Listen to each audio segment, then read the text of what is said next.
C'est le 4e hiver qu'ils passent dans le nord-est syrien.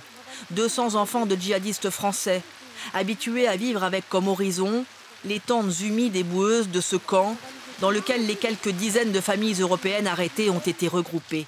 La France, elle est bien lointaine pour ce petit garçon d'une dizaine d'années dont nous protégeons l'identité.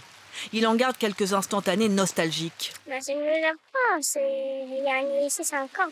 C'est un petit peu dur, il fait froid et tout. Qu'est-ce que tu voudrais, toi?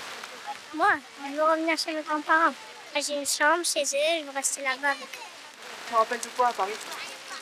D'abord, je me rappelle quand j'allais avec mon grand-père jouer dans les parcs. Depuis 2 ans et la défaite de Daesh, la France a rapatrié 35 enfants sans leur mère et selon sa doctrine, priorité aux orphelins ou mineurs à la santé fragile.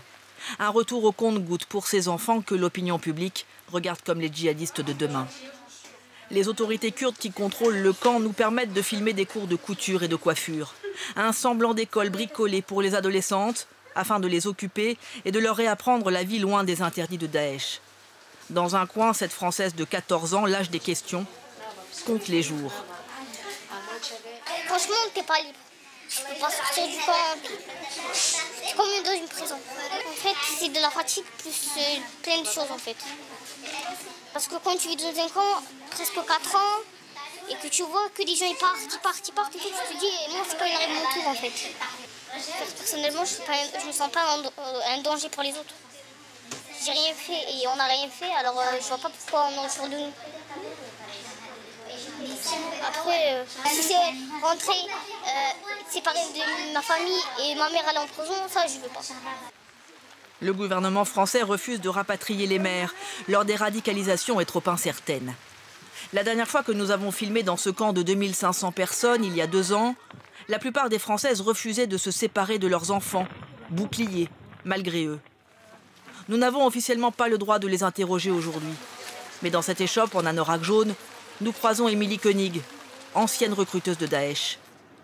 La vidéo de cette Bretonne, arme à la main, a alimenté la propagande des djihadistes.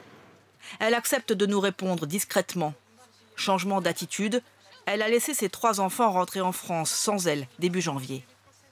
C'est pas un choix qu'on a envie. Si je pense à moi, je les garde avec moi. Mais si je pense à eux, je les fais rentrer.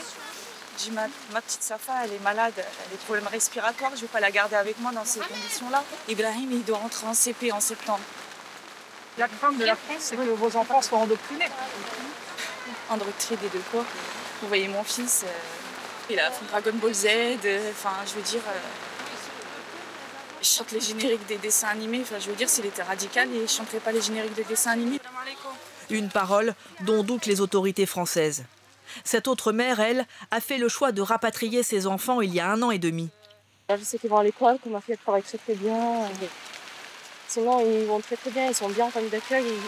Ils aiment beaucoup la personne qui les garde, elle s'occupe bien d'eux. Non, je ne vois pas pourquoi ils seraient en prison avec moi, ils n'ont rien fait. C'est moi qui ai décidé de venir ici, ça ne sert à rien qu'ils payent aussi. Les associations humanitaires et plusieurs dizaines de parlementaires réclament le rapatriement des enfants français avec leur mère s'il le faut, pour leur santé et pour que l'oubli à terme n'engendre pas des désirs de vengeance.